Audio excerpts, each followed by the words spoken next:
welcome to my YouTube channel, and this is the HR perspective.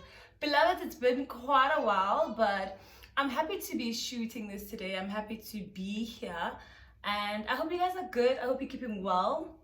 It's getting so hot, so now all the summer outfits are like out to play. But I'm so excited. Like, the weather is looking so good, and I hope you guys are keeping warm. But today I actually came here to speak about something important, because we always speak about the important things here. So do grab your pen, grab your notebook, grab your bev, and let's just have a quick conversation. I promise I'm not here for long, because I'm actually just about to step out. Then I thought, well, damn, this is pressing. Let me just get my phone, let me just get the ring light, and let me just record this word, right? So first of all, I want to start off by speaking about the word for the week, or sharing the word for the week that I haven't shared on my social media. But I thought, for a change, let me then share it with you guys here on YouTube, and then get into today's video, right? And I'll tell you how this video actually came about and why it was so pressing, because it started eating me up at gym. Yo, you need to speak about this, you need to record something on this, or write an article on this to help a lot of people, because I feel like we are not transitioning with the pace of the world of work, right? And hence why you'd find that many of us are probably struggling or anxious during this time. Is simply because I don't think we are moving at the pace at which the world of work has moved, and that is causing a lot of frustration, right?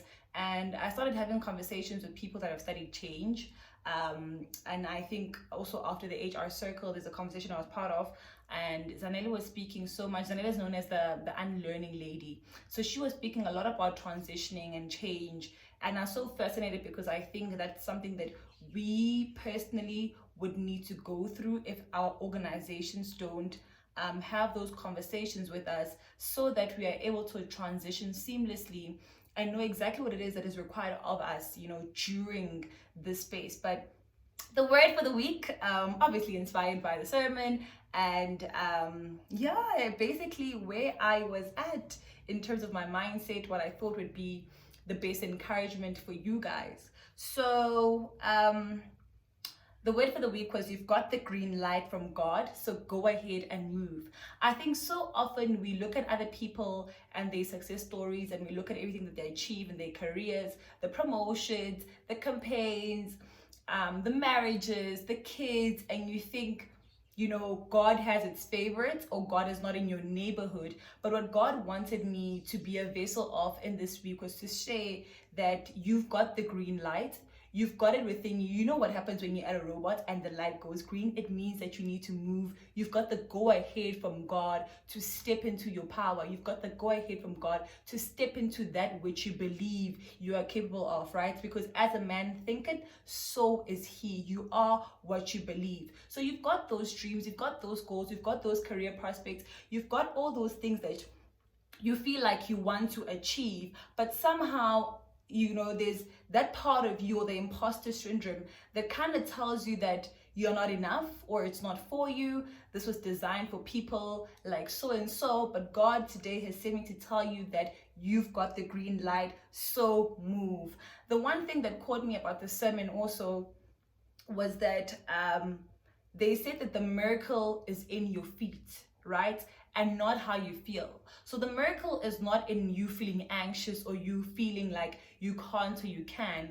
The miracle is in you actually doing. It's in your feet. It's that part of you that is going to take the action. So I thought that was quite, a mouthful to stomach, because also I think, as much as I'm sharing this word, it was also a word for me, because there were a couple of things that I was thinking about, that I was very anxious about in terms of career. What's the next move? What do I want to study?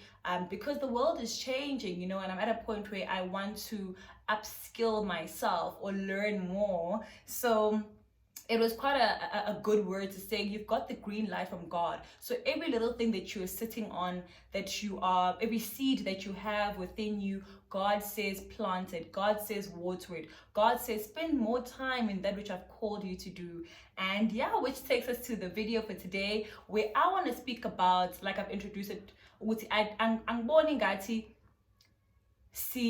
like siyahambisana nesikhathi, you know, the world of work has changed, and which means that there are certain things that we need to adapt or change within ourselves, within our field of study, to make sure that siba relevant kumsebenzi yethu. But I've realized that asiyenzi at the pace at which we should be, which is causing a lot of frustration, right?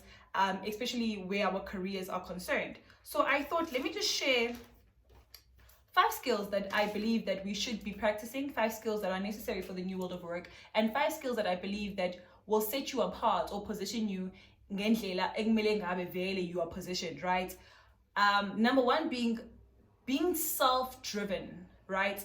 Or like being a self-driven learner, like a lifetime learner, being able to spot that, hey, there's an opportunity for me here to learn, let me grasp it, right? So you need to make sure that you are a learner of life, you are a learner of the world of work, and you open yourself to be taught or to learn something new every time, right? And I think the one thing that has allowed me to grow myself and my brand and my career and my network so well is that I'm a learner of life. I'm a lifetime learner.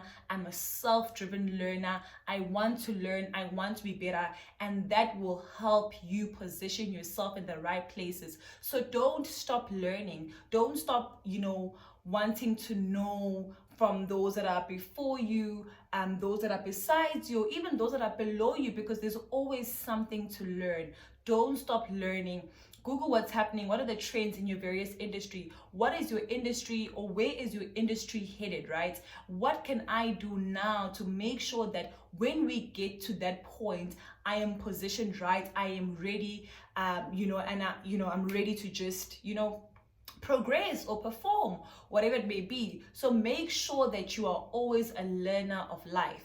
Secondly, adaptability and flexibility, right? So izinto ziyashintsha, simo, kuyashesha. Your level to adapt and to change at the pace is very, very important. We speak a lot about your emotional quotient, but now we need to speak about your adaptability quotient, your level to change with the changes that are happening, right? So how have you changed, or how have you what have you done? This is a question or a challenge or something you can ask yourself. Yes, the world of work is changing, the needs of businesses are changing. What are you doing, or how have you worked on your skills to make sure that it's still palatable with the new world of work, that you are still relevant where you are and for where your business is going, or for where your organization is going? So your level to adapt, right, and be flexible to changes, because I know we all started off with so many amazing goals, created nice vision boards for last year, then boom, the pandemic happened, which kind of then spoiled every little idea, plan, and mission that any of us in the world has ever had. But we had to adapt, we had to be flexible, and not necessarily change the goal, but the methods in which we're going to achieve it. So how are you adapting and being flexible in that regard, right? Number 3, creativity and innovation. Right? You need to be creative. The one thing that I love about the pandemic as well is that as much as it has taken away so many jobs, it has brought about amazing opportunities that I don't think that, previously we think that we'd be able to monetize on, right? So that's when your level of creativity and your innovativeness needs to show and pull through, right? Be very creative about the way in which you shop in organizations, how you attract your next employer, how you position yourself, how you brand yourself, right? So these are things that are very, very important. And there's now money and there's opportunities in spaces where you're allowed to be creative and innovative, right? So it doesn't only speak to content creators or your influencers or your freelancers. You as a CA can be creative. You can be innovative by bringing in new, contemporary, modern solutions that are going to change the world of accounting or the world of work, or in your organization, right? Or the culture in which you're operating in. So be creative and be innovative at all time, right? Number 4, another opportunity that has arisen was one within technology and that space, right? So what is how can you rate your level of technology use, right, in terms of like digital? Are you digitally savvy, right? Do you understand how technology is going to enhance your field of work, how it's going to enhance your career, your job, your scope of work, right? As much as we look at how technology has taken so many jobs, but have you looked at how it's going to better your work? So look at those opportunities within technology and learn the new systems and procedures that are going to help you stay relevant in your organization. And lastly, there's a call for leadership. There's a huge call for leadership. No longer, and I think for me as an HR person and as somebody that does, trainings and coaching, I no longer want to develop people to be the best employee for that organization, but I'm more interested in developing leaders, because leaders take action. Leaders transform the spaces in which they're in. Leaders spot opportunities and make changes, right? So leaders walk into an organization and say, okay, this is how we're going to do it. Let's do it together. So no longer are we developing people that are going to be good at what they do and then stand up and go, but we need to develop people that are going to be thinkers, that are going to be game changers, because that's exactly what organizations are looking at paying for. So yes, it's a mouthful, but I do hope that it will help you in some way or another, just to shift your thinking, to shift your mindset. But know that you've got the green light where you are. You've got the green light of the goals that you have. Nothing is unattainable, nothing is crazy, but everything, if you just put your heart and your mind and your time just to focus and ponder on it, it will be done. So I hope that you're good. Please don't forget to like, subscribe, and share. We are now going to we're reaching for 2,000 subbies, or 2,000 beloveds as we call it here. But I do hope that you're good, keep well, and I will be seeing you very soon.